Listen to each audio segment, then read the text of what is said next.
Amém. Tem alguns dias que Deus tem me incomodado sobre isso que eu vou falar aqui. Desde abril, Deus tem falado comigo tem soprado isso aos meus ouvidos.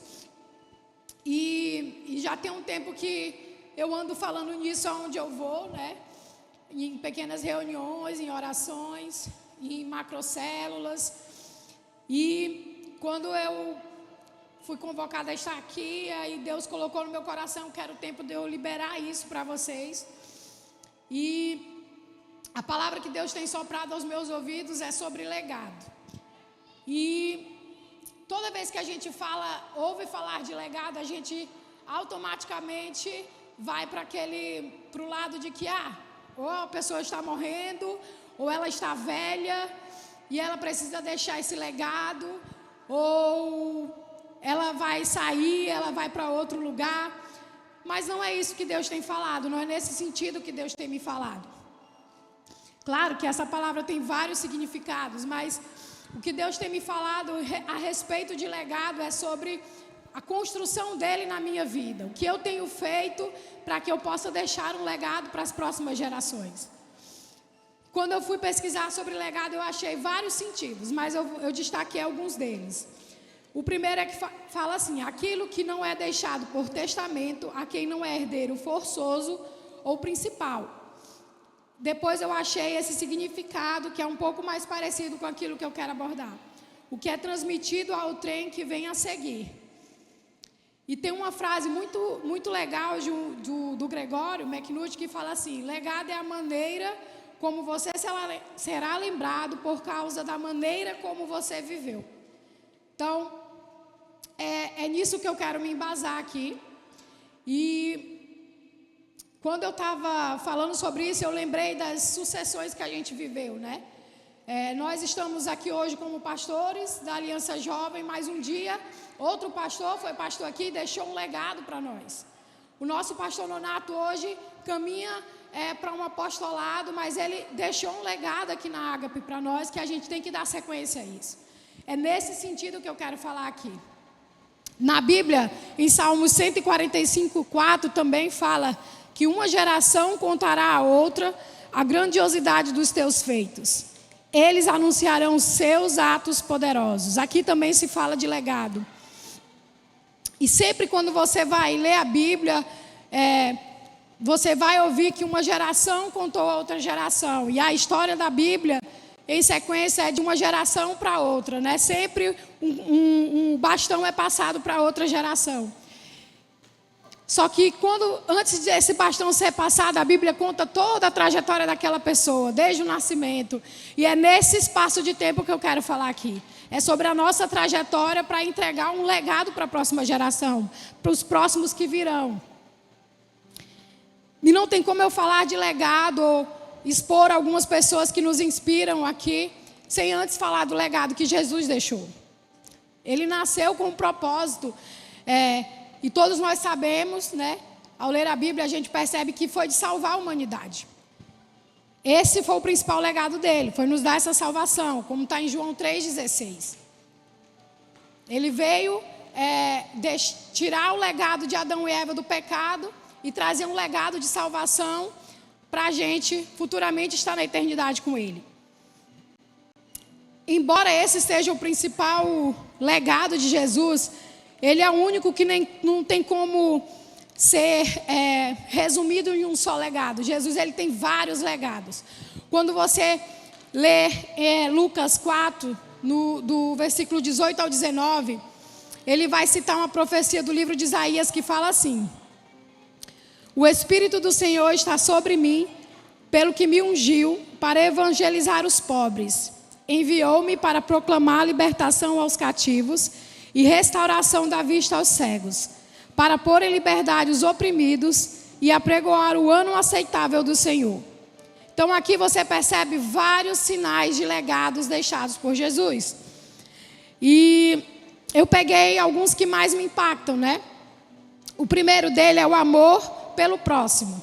O amor de Jesus pelo próximo é algo que me ensina muito. Você percebe que na época ele revolucionou a sociedade. Ele falava com as pessoas que eram rejeitadas, ele cuidava daqueles que ninguém queria.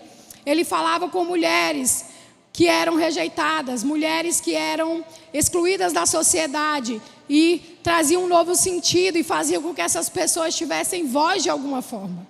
Então, o amor ao próximo, o fato dele parar pelo próximo, dele sentir quando alguém que ninguém sentia, e parar por aquela pessoa, é algo que impacta até hoje a nossa sociedade. Outro legado importante de Jesus era a transformação. Por onde Jesus passava, havia transformação, seja ela física, espiritual ou emocional. As pessoas elas eram curadas, os demônios eram expulsos e a mentalidade daquelas pessoas eram transformadas. Ele era luz no meio das trevas. Por onde ele passava, não tinha meio termo, não tinha muita burocracia, as coisas simplesmente aconteciam como eram para acontecer. A luz de Jesus dissipava as trevas por onde ele passava. O que estava fora do lugar voltava para o lugar, e aquilo que não estava na conformidade que era para ser, ele colocava. E a outra, e a que eu vou mais me estender, é a liberdade. Um legado de liberdade. E aqui eu vou abordar vários temas atuais. Jesus ele não precisava exercer um abuso de autoridade para obter respeito. Ele não precisava ser rude, ele não precisava ser agressivo, ele não precisava usar de nenhum outro artifício ou meio para conquistar a autoridade diante das pessoas. O modo que ele falava, a fé que ele tinha e a luz que ele tinha era suficiente para que as pessoas o respeitassem e vissem a autoridade dele. Como eu falei anteriormente, os pobres, as mulheres, os menos favorecidos sentiam essa liberdade perto de Jesus, e a liberdade também era alcançada dentro deles. Então, toda a prisão causada pelos homens, toda a prisão causada pela religiosidade daquela época, ia embora quando eles estavam próximos de Jesus. Hoje tudo tem tentado ser anulado por um legado de legalismo dentro da igreja. E não é só um legalismo, mas um sentido abusivo mesmo. E a gente tem falado muito sobre isso. E quando eu falo nessa autoridade abusiva, eu não falo somente de líderes. Eu quero falar também de liderados. Dentro da igreja existe esse relacionamento abusivo. Existe essa deturpação de autoridade. Existe, e está vindo à tona muitas coisas. De influências, de excesso de poder sobre as pessoas, tudo completamente distorcido daquilo que é a liberdade de Jesus, que é o legado de liberdade de Jesus. Então o homem tem a nossa geração, a geração anterior à nossa, tem mostrado um legado de autoridade abusiva e doente dentro da igreja. E a culpa aqui não é só dessas pessoas abusivas, mas das pessoas que se permitem ser abusadas, que eu falo emocionalmente.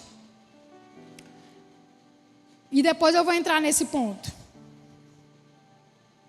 Hoje tudo tem tentado ser anulado por esse legado e tem entrado uma sujeira dentro da noiva de Cristo. Tem afastado as pessoas de Jesus.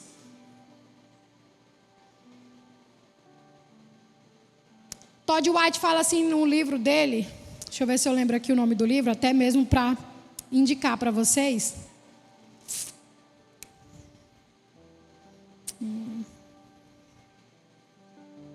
Eu não vou lembrar agora, mas eu postei ele hoje.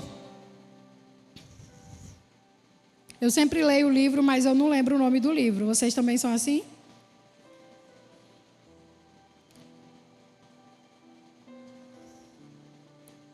Deixa eu ver se tem aqui.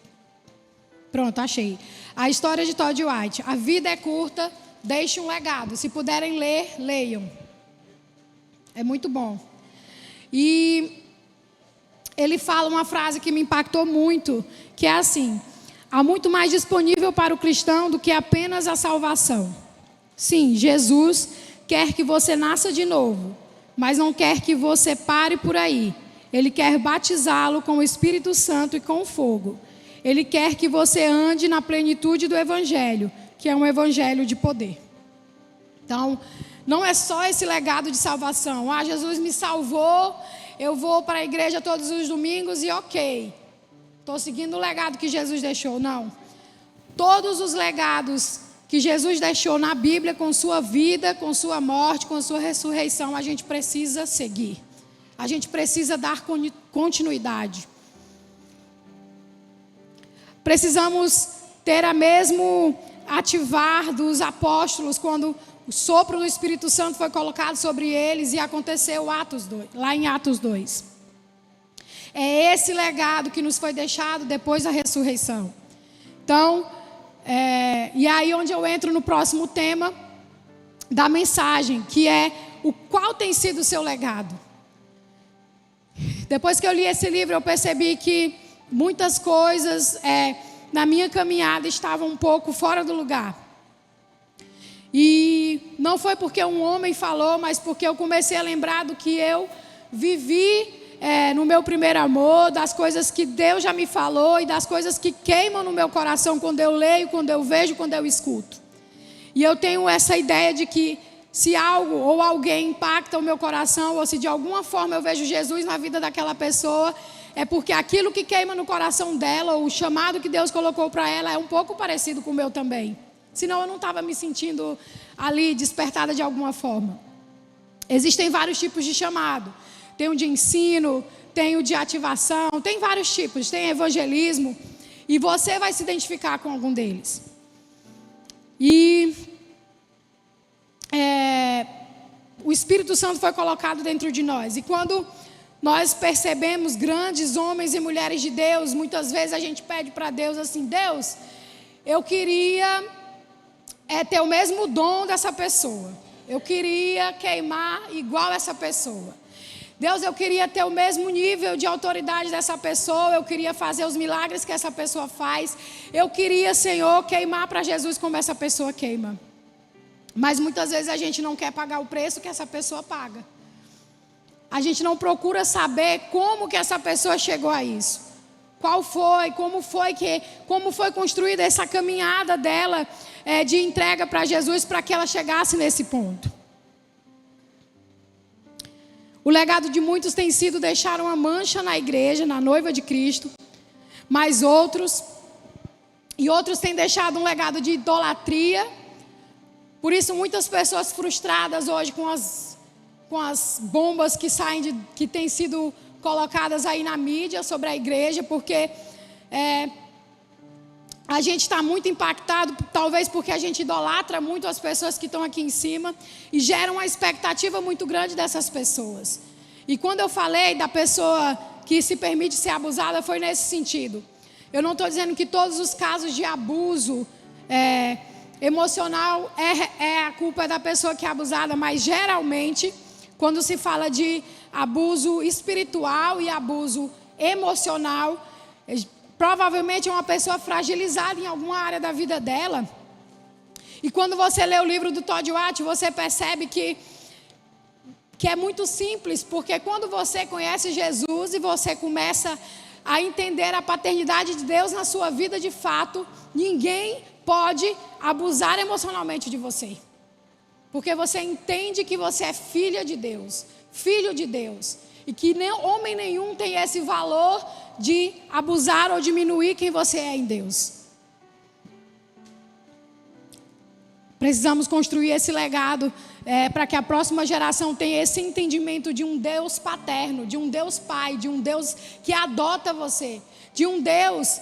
E eu nem creio nessa questão de adota, porque eu acho que nós somos filhos de Deus e os nossos pais nos adotaram. Porque de fato a gente já vem, a gente já é filho de Deus e Ele nos deu aos nossos pais para que cuidassem de nós. Um dia eu ouvi uma ministração sobre isso. Então nós somos filhos legítimos de Deus. Temos um pai poderoso, um pai acolhedor. Não tem por que a gente se sentir menos do que isso.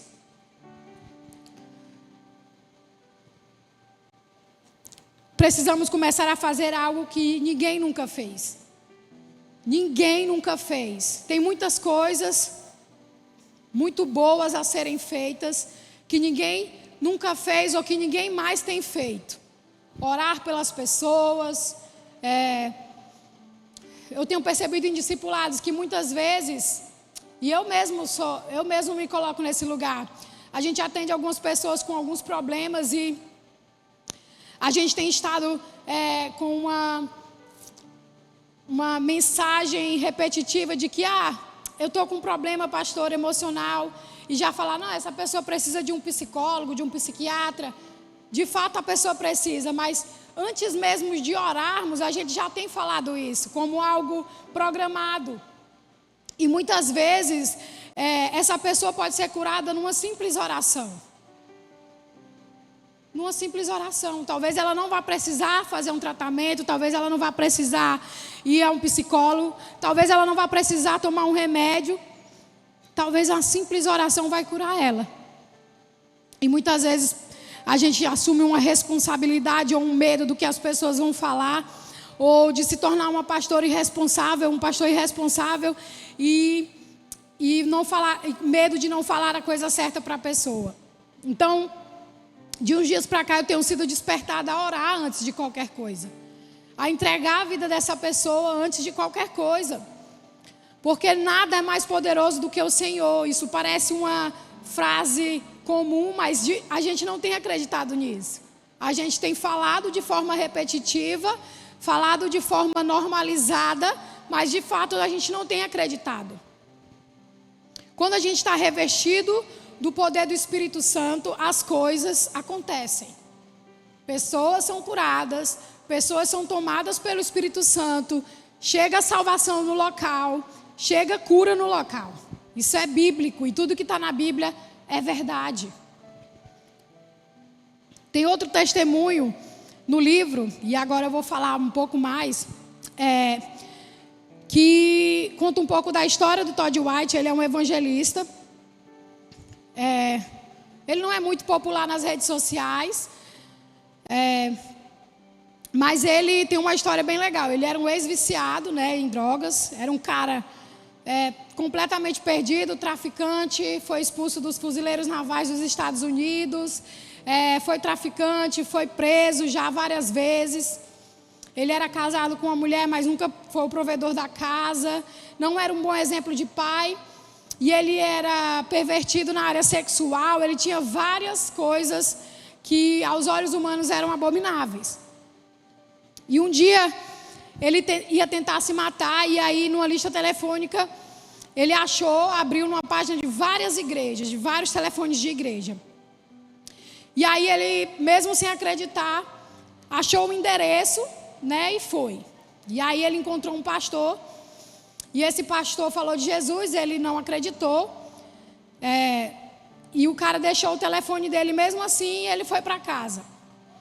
E aí, nos momentos de crise, teve um dia que ele lembrou do telefone, ele ligou, o cara falou de Jesus, o cara foi lá, o cara orou com ele, e aí ele começou a aceitar Jesus de alguma forma, mas a conduta dele ainda não era uma conduta cristã. Ele continuava usando drogas, ele continuava não conseguindo se libertar dessas coisas. Ele tentava, mas ele não conseguia ser um bom esposo. Ele prometia as coisas para a filha, continuava ferindo o coração da menina. E os amigos dele também não aceitavam. Ele tinha uma banda na época e ele não conseguia convencer ninguém do evangelho, porque os amigos viam que ele continuava no uso de drogas, no vício, roubando, fazendo tudo o que era errado, embora ele quisesse falar de Jesus. Então, num dia, esse pastor que começou a cuidar dele convenceu ele de ir para uma clínica de reabilitação da igreja, que duravam 12 meses. E ele viu que ele precisava mudar de vida, ele não aguentava mais aquilo. E então ele foi para essa clínica, ligou para o melhor amigo dele, que era um desses caras da banda. E o amigo dele não acreditava, dizia que ele estava ficando doido de ficar 12 meses no lugar, mas que continuava sendo amigo dele. E aí, quando deu 2 meses que ele estava nessa clínica, ele recebeu a notícia de que esse amigo dele havia morrido. Era o melhor amigo dele, era a única pessoa que ele realmente confiava na vida. E ele ficou muito frustrado e foi pro lugar de oração da clínica. E ali ele foi tocado por Deus. O Espírito Santo se manifestou nele, ele sentiu uma paz que excede todo o entendimento, e ele não sabia explicar aquilo. E ele decidiu sair da clínica e percebeu que não havia mais vício nele. E ele até explica no livro que isso vai parecer loucura ou até errado, ele ter não cumprido o tempo que ele precisava, mas ele de fato ouviu a voz de Deus falando para ele que ele estava curado. E daquele dia em diante, ele nunca mais usou droga, ele nunca mais conseguiu mexer com coisas erradas, nunca mais ele conseguiu mentir, nem que seja uma mentira pequena, e nunca mais ele conseguiu ser um péssimo pai ou um péssimo esposo. Ele mudou a vida dele por completo. E não foi um homem ou uma coisa que o homem faz, foi o próprio Espírito Santo que foi soprado nele e ele foi curado. E desde então ele começou a procurar emprego, as pessoas não acreditavam nele, os anciões da igreja já estavam cansados dele, dos outros tempos, ninguém acreditava que ele estava mudando de verdade. Mas ele disse que ele estava tão tomado pelo Espírito Santo e pelo amor de Deus que ele não conseguia se frustrar com ninguém da igreja, mesmo as pessoas não acreditando nele. E aí ele foi para uma oferta de emprego, e nesse lugar ele começou a evangelizar de várias formas, lendo a Bíblia, falando de Jesus, e ele era muito rejeitado. E aí teve um dia que ele lendo a Bíblia no intervalo, Deus toca o coração dele para ele ajudar um senhor que também tinha outro turno, e ele não conseguia cumprir a meta de trabalho porque ele já era idoso, mas ele precisava do emprego. Então o Todd White começou a ajudar esse senhor nos intervalos dele para que ele cumprisse a meta dele. E aquilo foi o primeiro passo para transformar a vida dos amigos dele. Então uma conduta, uma vida, uma mudança na vida o evangelho começou a ser pregado através disso. E aí a vida dele mudou, ele hoje é um evangelista, ele ora por quem está no avião, ele ora por quem está servindo ele no restaurante. Se você acompanhar as redes sociais, tem as orações, tem tudo. E no livro também tem várias histórias de cura, de libertação, de coisas que Deus fez na vida dele de forma muito prática, porque ele acreditou e ele começou a buscar Deus. Deus ele tem nos chamado para um lugar de intimidade e de oração. Faça as suas canções. Eu ouvi um profeta de Deus falando isso há muitos anos atrás, em 2014.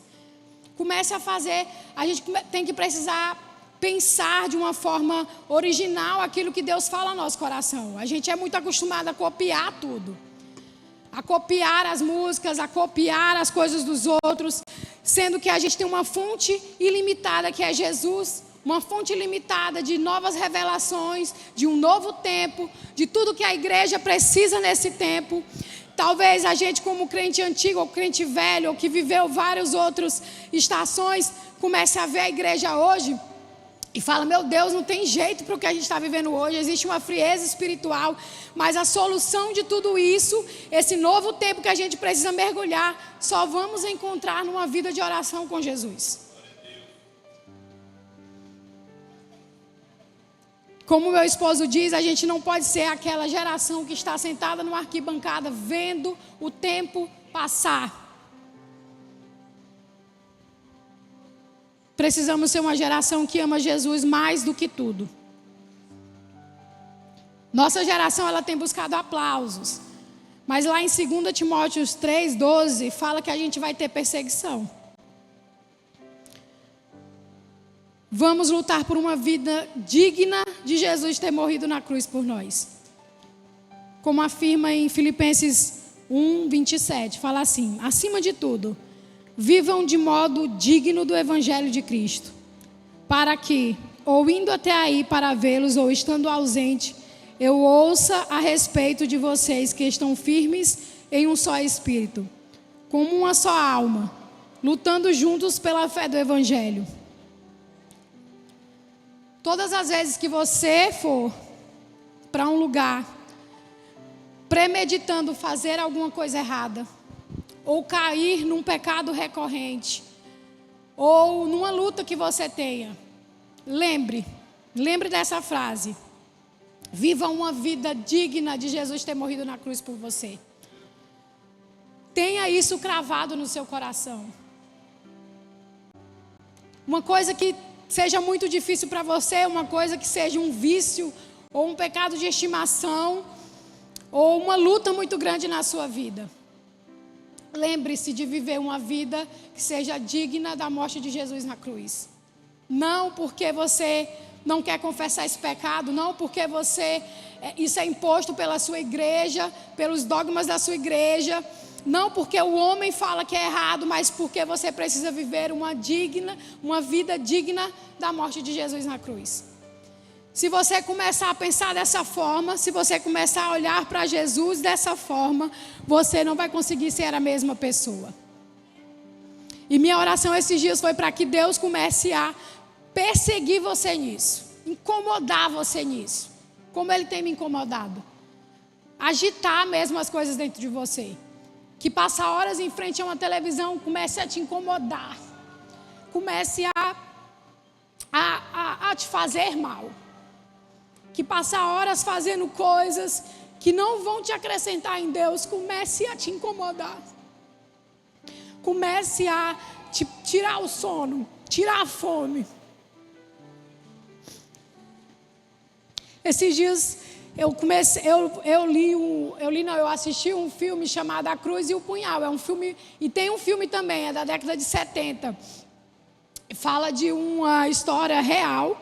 Se você puder assistir, tem no YouTube, se eu não me engano, tem no Prime Video. Fala a história do pastor David Wilkerson.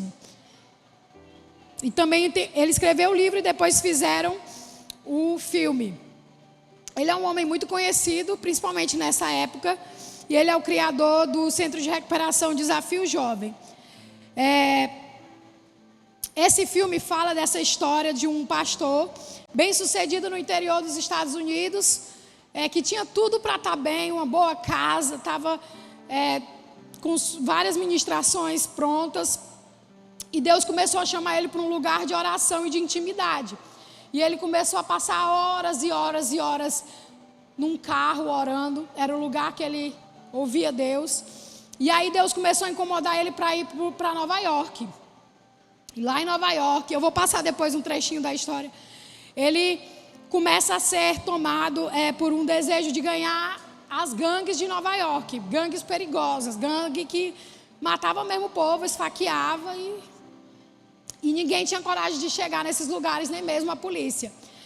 E ele conseguiu fundar uma igreja no centro da Times Square. E até hoje, se eu não me engano, existe essa igreja. E várias pessoas se convertem lá. E quem já foi lá vê o tamanho da necessidade de Jesus naquele lugar, né? O tamanho do desdém que as pessoas têm de Jesus e como elas precisam de Jesus. Depois eu vou passar um pouco do vídeo sobre ele. Lutemos para entregar um bastão para a próxima geração, sendo como uma geração que levantou um avivamento de lágrimas. Eu ouvi uma ministração também essa semana do Gregório que falava sobre um avivamento dos olhos vermelhos.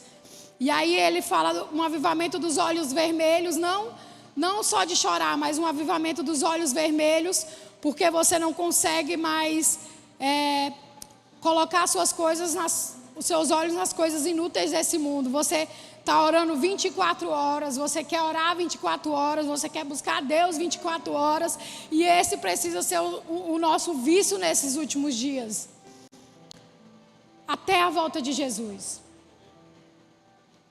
Temos sido puxados como um imã para coisas que são completamente o oposto disso.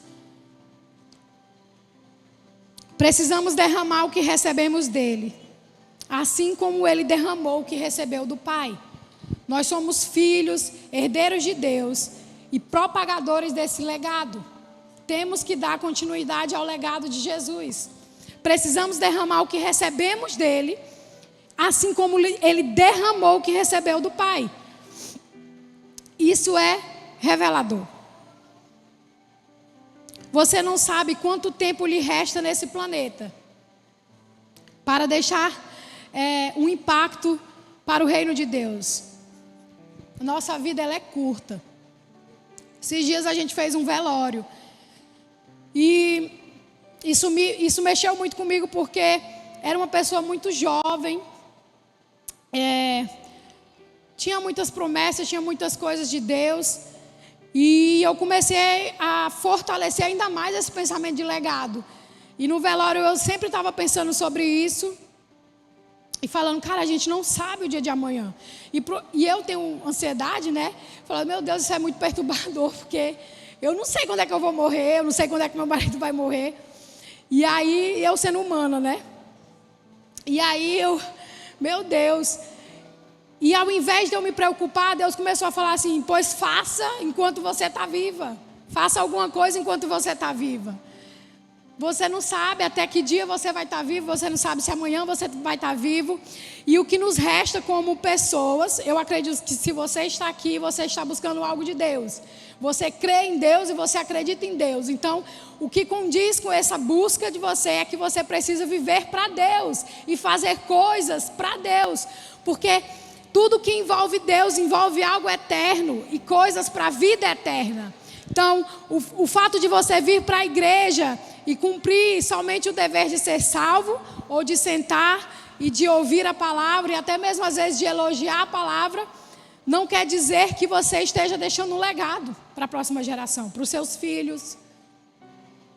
Precisamos de fato movimentar a nossa cidade, movimentar os nossos discípulos, movimentar a nossa igreja, começar a despertar a nossa igreja novamente, uma igreja fervorosa, uma igreja que ora, uma igreja que manifesta o Espírito Santo. Tem outro cara que marcou muito várias gerações e deixou um legado sensacional, que é chamado de Leonardo Ravenhill. Eu peguei dois trechinhos de duas pessoas que falaram sobre o legado que ele deixou. Uma pessoa é um discípulo dele, que foi um cara que escreveu a biografia dele, que fala assim: imagine você sendo essa pessoa e alguém falando isso de você, amém? Eu assisti não apenas um culto, mas o maior número possível deles. Então, ele não queria assistir esse primeiro culto, e depois que ele assistiu, ele começou a buscar incessantemente as ministrações do Leonardo Ravenhill. Como posso descrever o que experimentei ouvindo Ravenhill pela primeira vez? Fiquei alarmado, quebrado, exposto, amarrado, humilde, inspirado, repreendido, abalado, agitado, atordoado e encorajado pelo poder e a paixão da verdade através de um homem que tinha o Espírito de Deus sobre ele. De fato, quem lê um livro dele fica desse jeito. Fica em crise. E o outro e principal frase é do filho dele, David Ravenhill, que fala assim: ele foi um homem que nunca buscou divulgar suas próprias conquistas, mas preferiu caminhar humildemente diante de Deus. Viveu diariamente à luz da eternidade, sempre buscando agradar o Senhor, que o colocou como um bom soldado de Jesus Cristo. Antes de se colocar no púlpito, ele se colocou diante de Deus. Foi um homem de oração. Orar era a sua vida, e suas orações refletiam o fato de que esteve sozinho com Deus. Então, se o seu filho fosse escrever algo sobre você hoje, se um discípulo seu fosse escrever algo sobre você hoje, você teria deixado um legado de amor e paixão por Jesus? Isso seria algo colocado por ele? Sua esposa escreveria isso sobre você? Seu esposo falaria sobre você? E aqui eu cito muitos homens, mas esses homens tinham mulheres intercessoras orando por eles também, para que eles fossem incendiados. Entendiam seu lugar de intercessoras. Eu quero agora finalizar com um vídeo do David Wilkerson. Esse vídeo foi retirado de uma parte da última ministração dele, aos 79 anos. Ele fez essa ministração sentadinho numa cadeira, porque ele não conseguia mais ficar em pé, que ele estava bem idoso. E ele falou algo que me marcou nessa pregação. Falou assim: quando Deus quer fazer algo por uma geração, uma cidade, Ele vai dirigir o coração de alguém. ele vai achar um jovem, alguém cujo coração vai ser dirigido.